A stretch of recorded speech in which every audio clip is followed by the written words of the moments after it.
আমাদের প্রশ্ন, 4 সালে মাননীয় মুখ্যমন্ত্রী বাংলার জন্য সরকারের থেকে কি দাবি জানিয়েছিলেন? জানিয়ে থাকলে তার লেটার কোথায়? তার চিঠি কিছু দিয়েছিলেন মন্ত্রী হিসাবে, কেন্দ্রীয় মন্ত্রী হিসাবে?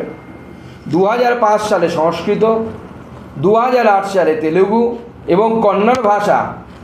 নমস্কার, আপনারা সকলে জানেন যে গতকাল মাননীয় প্রধানমন্ত্রী শ্রী নরেন্দ্র মোদীর নেতৃত্বে কেন্দ্রীয় মন্ত্রিসভা বাংলা ভাষাকে ক্লাসিক্যাল ভাষা, অর্থাৎ বাংলা যাকে ধ্রুপদী ভাষা বলে, সেই ধ্রুপদী ভাষা হিসেবে স্বীকৃতি দিয়েছে।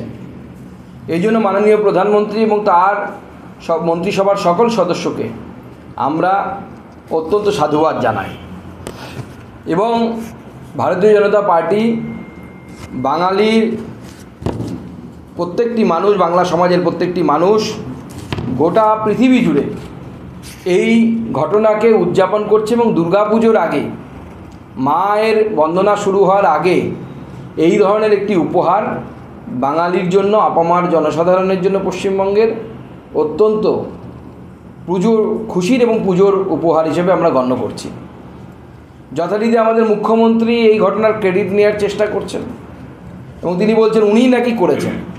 তাহলে কয়েকটি সত্য আপনাদের সামনে আমি রাখতে চাই এবং তার উত্তর তৃণমূল কংগ্রেস এবং মুখ্যমন্ত্রীর তরফ থেকে আমরা আশা করি। 2004 সালে প্রথম এই ধ্রুপদী ভাষা দেয়া শুরু হয়। কেন্দ্র সরকার 2004 সালে নিশ্চয়ই মনে আছে, মমতা বন্দ্যোপাধ্যায়েরও নিশ্চয়ই মনে আছে, সেই সময় ইউপিএ সরকার ছিল। তো স্বাভাবিকভাবে সেই ইউপিএ সরকার, যার সদস্য 2004 থেকে 2014 মমতা বন্দ্যোপাধ্যায় নিজে ছিলেন এবং 11 সালে তিনি মুখ্যমন্ত্রী হয়ে চলে আসেন, সেই 2004 সালে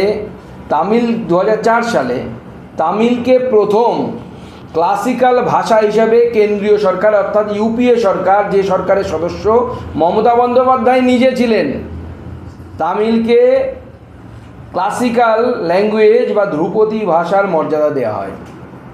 আমাদের প্রশ্ন, 4 সালে মাননীয় মুখ্যমন্ত্রী বাংলার জন্য সরকারের থেকে কি দাবি জানিয়েছিলেন? জানিয়ে থাকলে তার লেটার কোথায়? তার চিঠি কিছু দিয়েছিলেন মন্ত্রী হিসাবে, কেন্দ্রীয় মন্ত্রী হিসাবে? 2005 সালে সংস্কৃত, 2008 সালে তেলেগু এবং কন্নড় ভাষা কেন্দ্রীয় সরকারের দ্বারা নোটিফিকেশন বের করে তাকে ক্লাসিক্যাল ভাষার, এই ভাষাগুলোকে ক্লাসিক্যাল ভাষার মর্যাদা দেওয়া হয়। যে সময়গুলো বলছি ভালো করে লক্ষ্য করবেন, 2008 সালে, 2005 সালে সংস্কৃত, তখন কেন্দ্র সরকারের সদস্য, ইউপিএ সরকারের মন্ত্রী, তার নাম মমতা বন্দ্যোপাধ্যায়, রেলমন্ত্রী সম্ভবত তখন তিনি, আমি যদি খুব ভুল না করে থাকি। 2013 সালে যখন মুখ্যমন্ত্রী মমতা বন্দ্যোপাধ্যায় মুখ্যমন্ত্রী হয়ে গেছেন, কিন্তু কেন্দ্রীয় মন্ত্রিসভায় তার প্রতিনিধিত্ব আছে, ইউপিএতে উনি আছেন।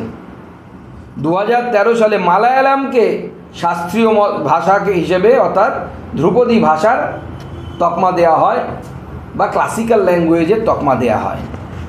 মমতা বন্দ্যোপাধ্যায় তখন কিন্তু 2 বছর মুখ্যমন্ত্রী হয়ে গেছে। আমরা প্রশ্ন করতে চাই, 2013 সালে মাননীয় মুখ্যমন্ত্রী মমতা বন্দ্যোপাধ্যায় কি বাংলা ভাষাকে, মালায়ালাম হওয়ার পর বাংলা ভাষাকে ক্লাসিক্যাল ভাষা বা ধ্রুপদী ভাষা হিসেবে স্বীকৃতির জন্য কোনো চিঠি দিয়েছিলেন তৎকালীন প্রধানমন্ত্রীকে? থাকলে পরে সেটা বের করতে বলবেন, দেখাতে বলবেন বাংলার মানুষকে। তখনও তিনি দাবি করেননি।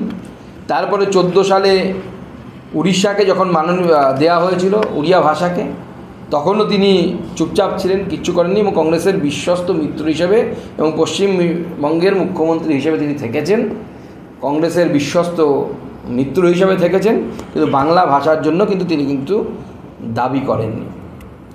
এখন তার বাংলা ভাষার প্রতি এই কান্নাকে কুম্ভীরাশ্রু বলে মনে হচ্ছে, কুমিরের কান্না হিসেবে মনে হচ্ছে।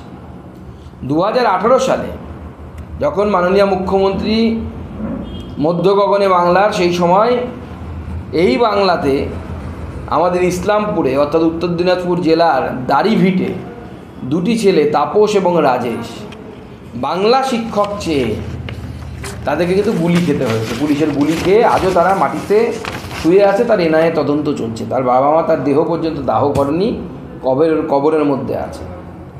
এবং তারা কি দাবি জানিয়েছিল? যে উর্দু শিক্ষক আমাদের চায় না, আমাদের বাংলা শিক্ষক চাই। আমি আজ মাননীয় মুখ্যমন্ত্রীকে আমার তরফ থেকে একটি খোলা চিঠি দিচ্ছি এই উপলক্ষে, বাংলা ভাষার এই ক্লাসিক্যাল ল্যাঙ্গুয়েজ হিসেবে স্বীকৃতি পাওয়ার পর যে তাপস এবং রাজেশকে সরকারিভাবে রাজ্য সরকারের দ্বারা ভাষা শহীদের মর্যাদা দেয়া হোক।